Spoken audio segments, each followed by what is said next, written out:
never made it, but I know what it takes. I'm motivated by a mix of emotion. Got my statement, and I'm reading it slow so I can understand it fully. Appreciate my standing, go out of this world and right on time. Oh, never in my life have I seen the sky light up like this. I'm far away from Earth and I wanna know if you exist. Mission control, do you read me? Send me my coordinates lately. Mission control, am I drifting? Tie me to someone who will love me, yeah. Wait, I think I'll last a bit longer, fine. Welcome everyone, welcome everyone, welcome everyone to another Ref Brandon and the Todd Family YouTube video. Wherever you are, whatever you may be doing, thank you so much for making Ref Brandon and the Todd Family a part of your day.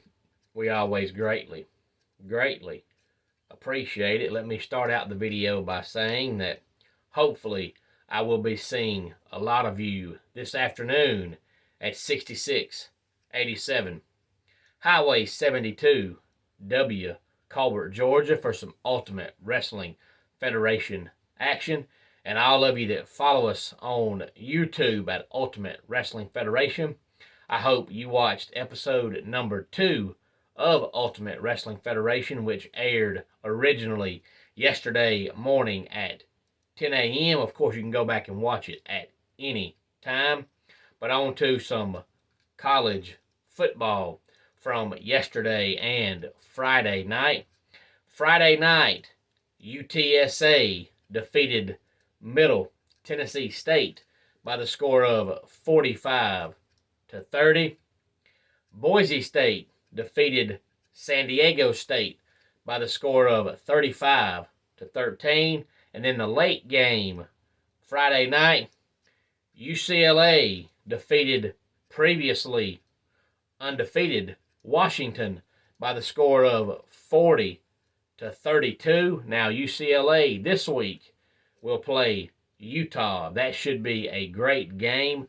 I believe the Pac-12 is actually respectable this year because USC, UCLA, and Utah are all three pretty good teams.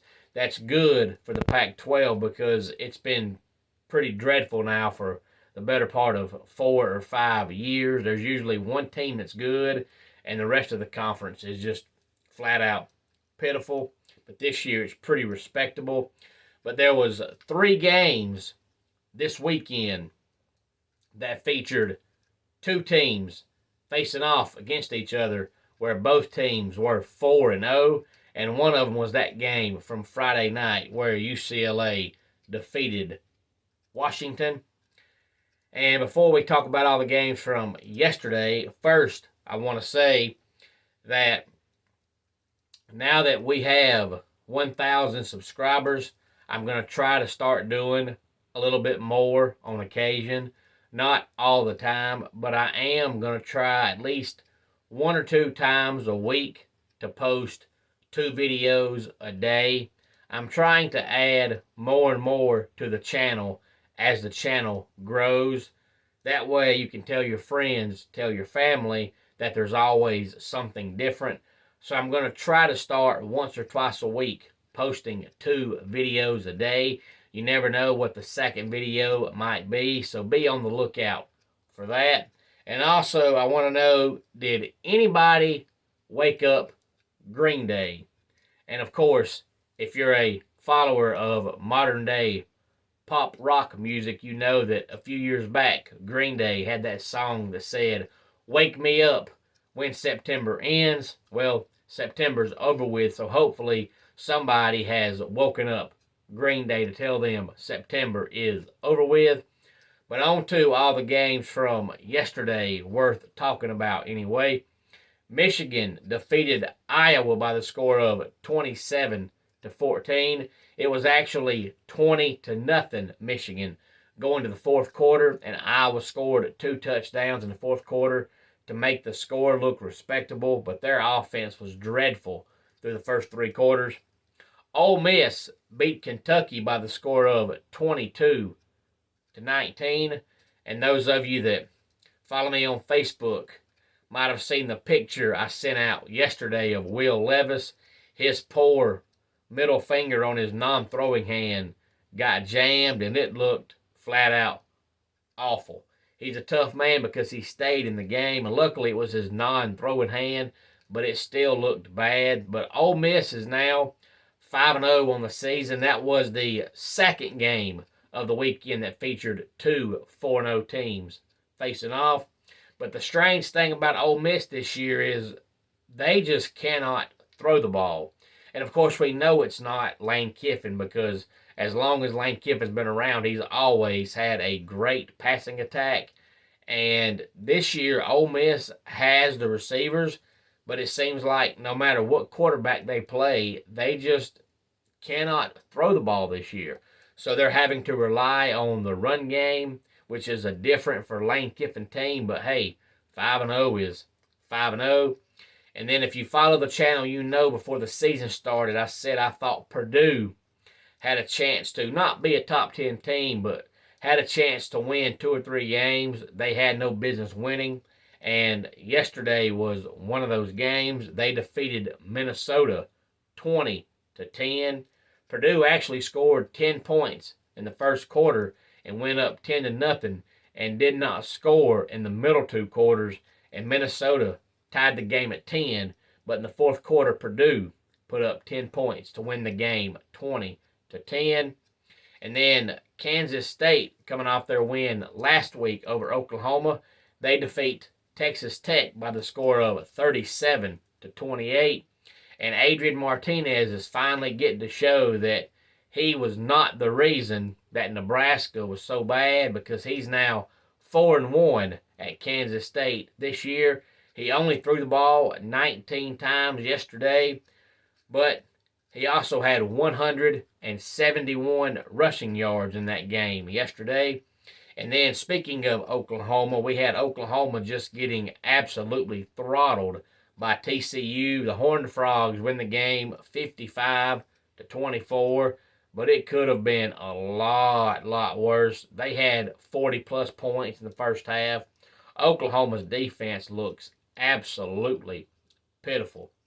With Oklahoma's defense being so bad and the Tar Heels' defense being so bad, if those 2 teams could meet in a bowl game, the final score might be 91-90, because you're talking about 2 teams with no defense whatsoever. And Oklahoma might lose 3 straight games, because next week is their big rivalry game with Texas.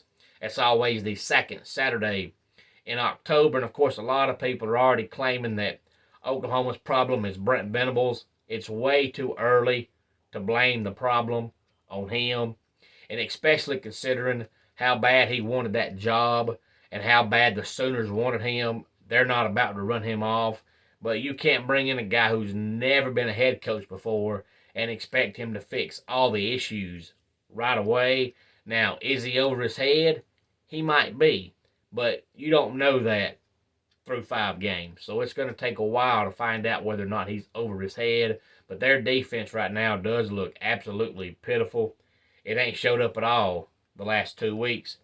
And then we had Alabama defeating Arkansas 49-26.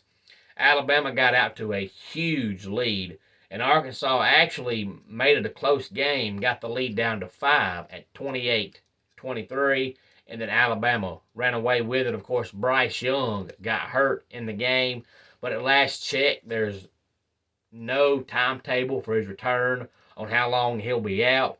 But hopefully for Bama's sake, he won't be out long, because yesterday when he got hurt, the backup came in and only threw the ball 9 times. But I don't think you're going to line up and run the ball that many times against top 5 teams and win. But they have not said how long Bryce Young will be out. Oklahoma State defeats Baylor 36-17. 25. Now, Oklahoma State, of course, last year was a double-digit win team, and we're not used to seeing that, so everybody thought they were going to have a down year this year, but right now they're in the top 10, and they're undefeated, and they're actually playing pretty good defense, which for Oklahoma State is good. But I don't know if they can be a double-digit win team again, but they've got a great chance to be after beating Baylor, because Baylor's probably the toughest team left on their schedule. And then we had North Carolina defeating Virginia Tech 41-10. That game didn't matter. I just thought it's worth mentioning because that shows you how awful Virginia Tech's offense is, that they only scored 10 against North Carolina. But of course, we're talking about a team that didn't score many more than that when they played Old Dominion earlier this year. And then we had Wake Forest bouncing back from their loss to Clemson last week, defeating Florida State by the score of 31-21. And I hate that people are saying Florida State's back. No, Florida State's not back. They're slowly getting back. But if they can have a 7-5, 8-4 season, as bad as they've been the last 5 years, that's a really good season. But just because you go from a 5-win team to an 8-win team, it doesn't mean you're back. It means you're getting back. You're getting there. And a game that I wrote down just because I'm proud of the team is Kansas. They defeat Iowa State by the score of 14-11. Iowa State missed 3 field goals in that game. Me and a buddy of mine from work were talking Friday about Kansas, and he asked me why Kansas wasn't ranked yet, and I said, I think it's because of the fact they've been so bad for so long that the voters are afraid as soon as they rank them, they'll come back the next week and they'll get beat. But if they win tomorrow, they'll be ranked Sunday. And they won yesterday, so we'll find out later on today whether or not they are ranked. I think they will be. A lot of ranked teams lost yesterday. Of course, a lot of them lost to other ranked teams. So, of course, when 2 ranked teams face off, somebody has to lose. And for some of them, it was their first loss of the season. For some, it was their second. So I do think that a lot of the 2-loss teams will fall out of the rankings. But I think Texas A&M will still be ranked, even though they have 2 losses, because they lost to Mississippi State by the score of 42-24. But A&M will still be ranked. Why? Because they play Alabama next week. So this way, if Bama beats them, Bama gets credit for beating a ranked team. But if Bama loses, then they'll fall 1 spot because they'll say Bama lost to a ranked team. So don't be surprised if A&M is still ranked, even though anybody that's watched them knows they're not a top 25 team. But Georgia struggles with Missouri, but comes out with the win by the score of 26-22. The only thing that saved Georgia in that game was that Missouri could not find the end zone. Their kicker made 5 field goals in the game, and Missouri actually had the lead through 3 quarters. But in the 4th quarter, Georgia won the game. I know it's ugly, but at the end of the day, all that matters is they won the game. And then in the Battle of the Tigers, LSU defeats Auburn by the score of 21-17. And Duke, just like Kansas, off to a great start. They're not 5-0 like Kansas is, but they are 4-1. So we might see Kansas and Duke and Syracuse all going to a bowl game this year. Syracuse also 5-0 on the season. It's the first time Syracuse has been 5-0 in a long time. But I'm not going to talk about their game because they played Wagner. So they should have won big, and they did. So nothing to talk about. And a game that I want to mention just because it shows how bad of a coach Jeff Collins was. First game without Jeff Collins, Georgia Tech defeats Pittsburgh 26-21. And all you have to do is look at Jeff Sims. Now, you can go back and look at his senior year. I might be off by 1 or 2 teams. But if memory serves, Jeff Sims had about 25 scholarship offers. And I don't mean scholarship offers from FCS teams. I mean, he had scholarship offers from big-time FBS teams. But out of all the teams to play for and choose, he chose Georgia Tech. But since he's been at Georgia Tech, he's gone from a 5-star quarterback down to about a 1.5-star quarterback. The longer he played for Jeff Collins, the worse he got. So it's some kind of coaching philosophy Jeff Collins has to make his players digress that bad. But first game without Jeff Collins, they win 26-21. And then the last game I'll talk about is Clemson. Clemson defeats NC State by the score of 30-20. I told all my friends all week long that I thought Clemson would win the game only because they were the home team. They've now won 37 straight home games. They have not lost a home game since 2016. They're not far from having the most consecutive home wins of all time. It was 20-13 going to the fourth quarter. But in the fourth quarter, Clemson pulled away because NC State had no running game at all. Going into the game, NC State and Clemson were first and second in the ACC in stopping the run. NC State didn't do their job. Clemson did a pretty good job running the ball, but Clemson's defense did their job. NC State could not run the ball at all. I think they had 30 rushing yards the whole game. And NC State's offense is so slow and so methodical that if they can't run the ball, they're just not going to be effective. But what makes NC State's offense so good is that they're not the kind of offense that's going to go out and score 40 points in a game. They can, they have, but they normally don't. What makes them so good is they keep the ball for so long. If you watched that game last night, the first quarter, there was 2 drives.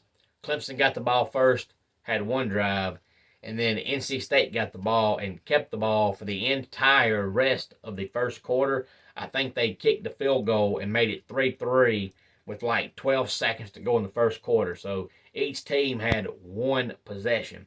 And last year's game in regulation, I think NC State had the ball for 42 minutes compared to Clemson's 18. So that's what makes NC State's offense so good. They're not explosive, but they'll have long, methodical drives where they keep the ball for 9 or 10 minutes. And they're killing the clock, but also they keep the opposing team's offense on the sideline so you can't get in a rhythm. When you're on the sideline not running plays, you can't get in a rhythm. So that's what makes them so good. But if they can't run the ball, it's completely different, and they just could not run the ball at all last night. But don't be surprised to see the Pack finish 10-2. They're still a really good football team. And had that game last night been played in Raleigh, it probably would have been a lot closer. Clemson might have still won, but it would have been a lot closer game. But without a running game, their offense just ain't the same. But second straight game, Clemson had no turnovers on offense. You can't beat that.